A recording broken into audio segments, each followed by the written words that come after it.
Hi, hello. So, it's been a long time, eh? And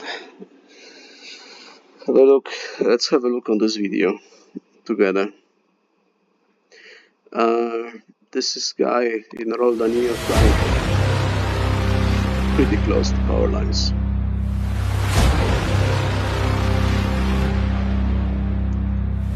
And in this video we'll discuss actually decision making and power lines.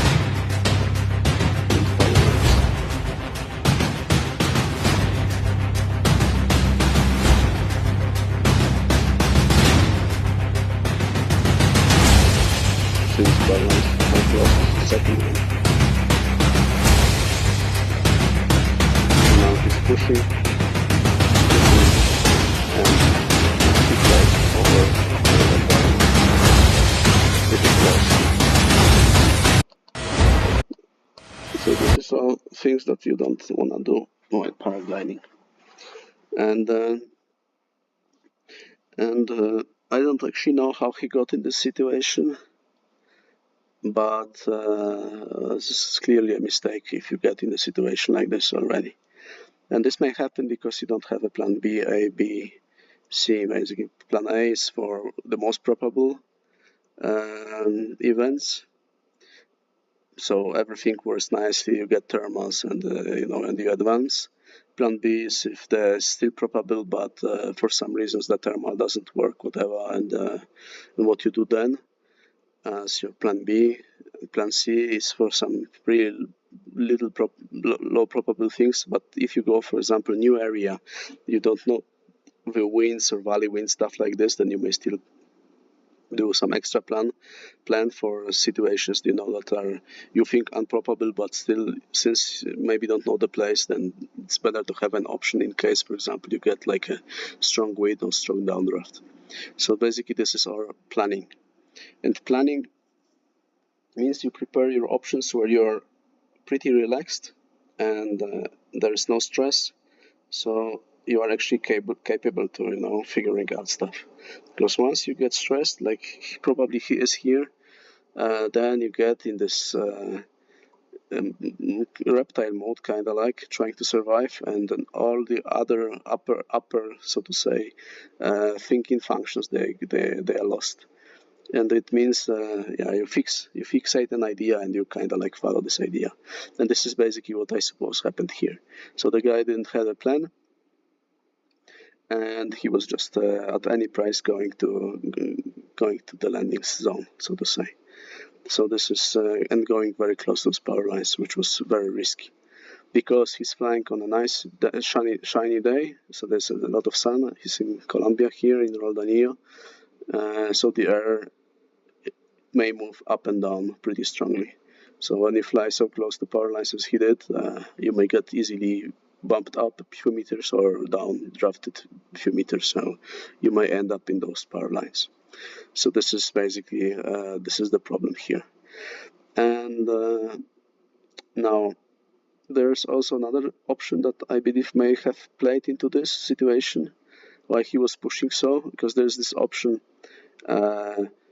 safe and uncomfortable, or comfortable and less safe.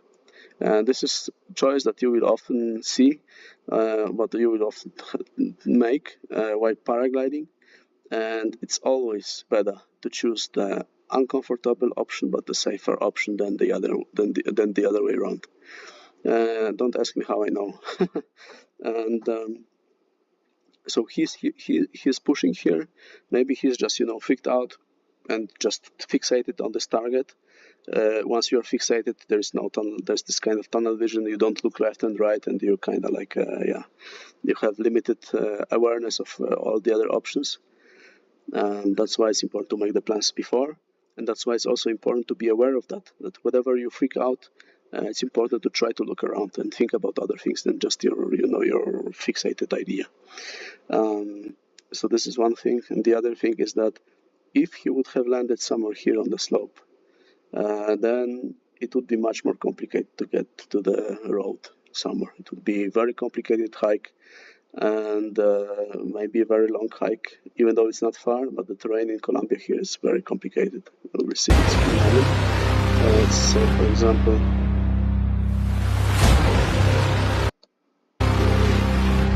you see all those areas that are down there.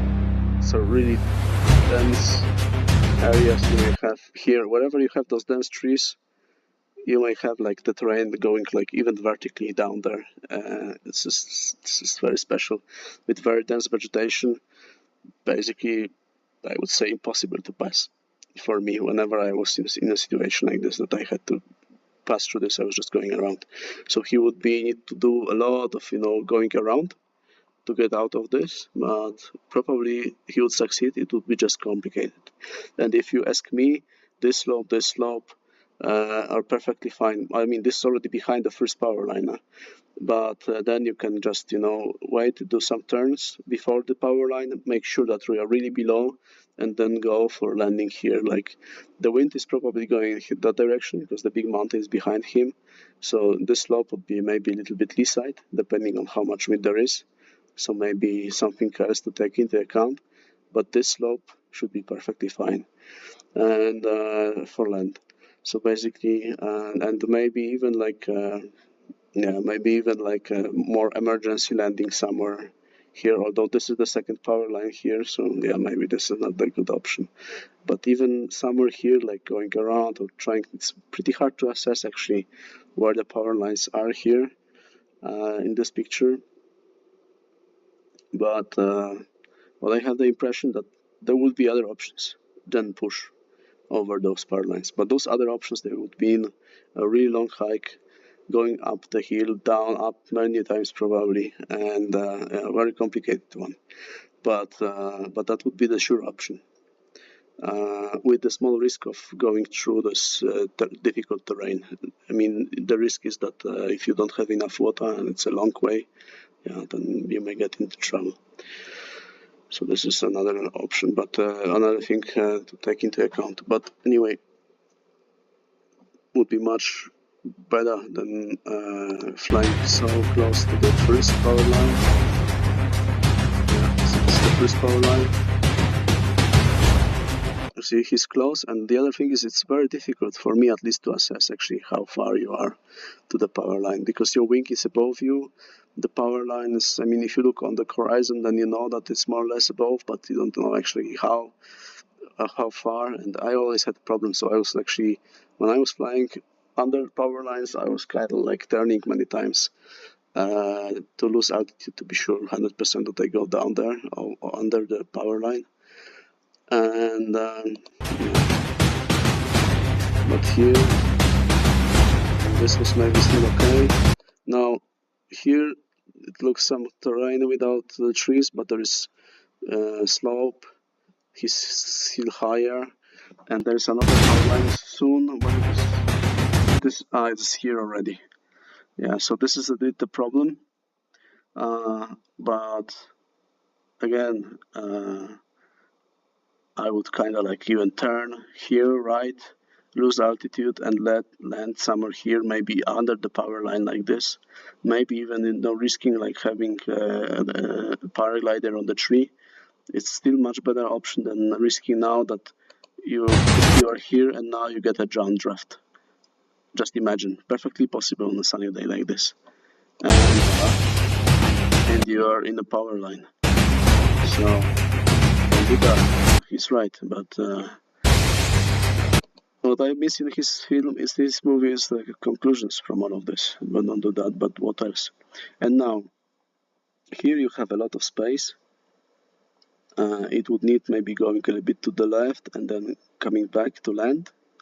But there is pretty a lot of space for landing.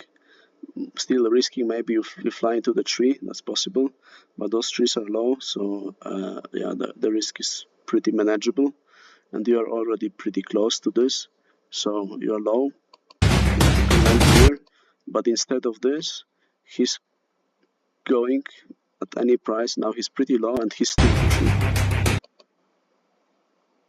Even here, like going left and right path and landing here is better than doing this. So because here you see he's going over too late. There's one power line he just crossed. So he's going over one power line, which means that if he sees that he's not gonna make it, turning back is not an option because he's between two power lines. And now trees and another power line. So it's very low. Power line there. Yeah, there's no friendly. He can no other option, just landing into the trees that he can do now. So basically, in the first two, he still had like an option that he could turn, and in the last one, he wouldn't be able even to turn back out of this. I mean, landing in a tree. Which is still better than power line, because now the stories I know from guys who survived this going into power lines, although the second was actually like another type of line, but still.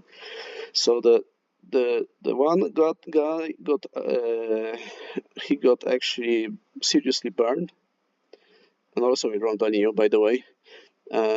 So he got seriously burned when he landed in power line. The other guy, he landed not in power line, but just like a transport line. And his glider actually was hanging on this line. The line was sloped a little bit, so the glider started to slide. The line cut off his lines, and he fell down like, I don't know, 20 meters or something like this. And he got seriously broken. So survived, but seriously broken. And you can imagine, you can easily get electrocuted and just die here on this power line. So not even mentioning like flying without insurance, and I mean this third-party insurance has a civil responsibility, because if you land on the power line and you cut like if you survive even, but you cut the power to like a big thing, industrial unit, ski resort or whatever, then it's gonna be very expensive. So this is where your insurance is important. Yeah, so this guy was pretty lucky here, but let's don't count on luck in our flying, and let's use the sure option in front of the comfortable option, and always try to take like the sure option than the other option where you're not sure what will happen and where there's more risk that something bad may happen, where you have less options later on. That's why slopes here perfectly fine, although it's pretty hard to assess taking into account how high he is and where the power lines are. But so in this first phase, but in the second phase here, this is no brainer. Here it's really no brainer. And the fact that he was here so close, also he didn't let himself options, but then at the end he could just turn and land with the wind. That's always an option, because I strongly assume that the wind is coming from the front here, since the big mountain is behind him. Yeah, so this and this is very important, that you really focus on your safety and not on making your life comfortable, because it won't be comfortable. I mean, if you end up in the with heavy burns on the power line, or if you fall down and you die or get electrocuted, then it won't matter that your idea was to land in a place that's well connected to the road. Yeah, so that would be my conclusion. Let me know what you think, and see you watching another video.